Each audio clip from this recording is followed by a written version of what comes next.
pa. Tuluyan mo na. Tulungan mo.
Pumatay.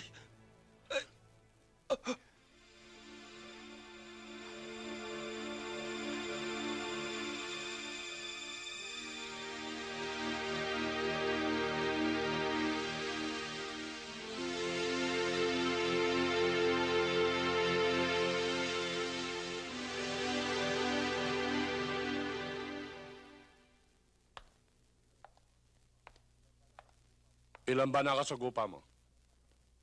3 sila. Malalaking lalaki. Mga armado.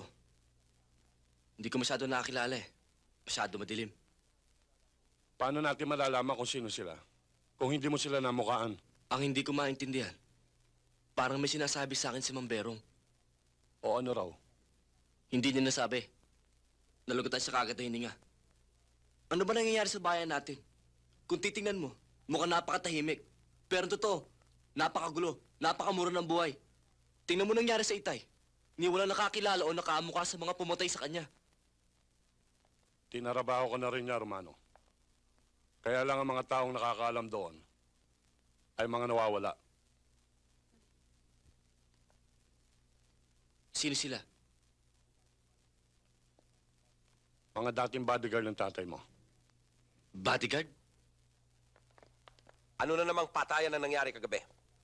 Kasangkot ka raw, Romano. Oo, Mayor. Pero nasabi ko noon kay Hepe ang buong pangyayari. Mahirap talaga mapasok sa politika sa panahon ngayon. Hepe, pwede na ba akong umalis? Sige, saka na lang tayo mag-usap ulit. Sige ho. Sige ho, Mayor.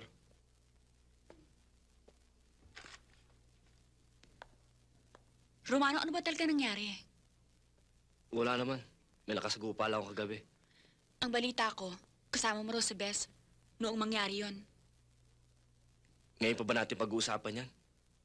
Magulo isip ko eh. Kung pwede sana, sa ibang araw na lang natin pag-usapan yan. Sige.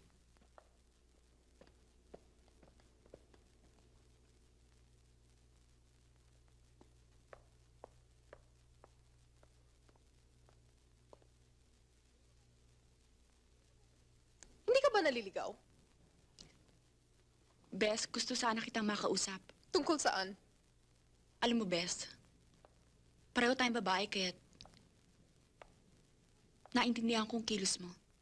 You're talking riddles, but di mo diretsa ng ibig mo sabihin. Si Romano, O bakit? hindi mo ba alam? O ano? Si Romano at ako'y nagkakaintindihan na. So, dapat mo siyang layuan. layuan. Oo. Di ba na kay Romano na yon? Huwag mo nang guluhin ang isip niya. Alam mo, Mercy, tayong mga babae, hanggat hindi pa suot ang wedding ring sa kanyang daliri, hindi tayo nakakasiguro kung sa atin nga siya. Maaari, pero may tinatawag tayong delikadesa. Sa bagay, hindi yata uso sa pamilya niyo yon. Nag-aaksaya yata ako ng panahon.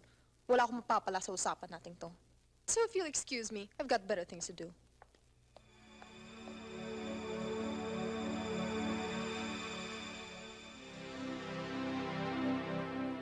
Ito si Nomer Santiago. Ito naman si Macario de Leon. Guido Flores. At Teodoro de la Cruz. Mga dating sundalo yan. Mga tiga rito rin sa atin, kaya lang doon sila sa bandang dulo ng bayan. Hinanap namin sila matapos matagpuan ng bangkay ni Mayor. Para imbestigahan. Pero mga nawala sila. Noong una, ayaw talagang kumuha ng bodyguard ng tatay mo. Katwiran niya, bilang Mayor, madali siya malalapitan ng taong bayan anumang oras na kailanganin siya. Tumino ang bayang ito. Pero nung lumakas ang operasyon ng mga taong labas, nahimok na rin namin siyang kumuha ng proteksyon. Sayang si Mayor. Sayang ang tatay mo, Romano. Sayang na sayang.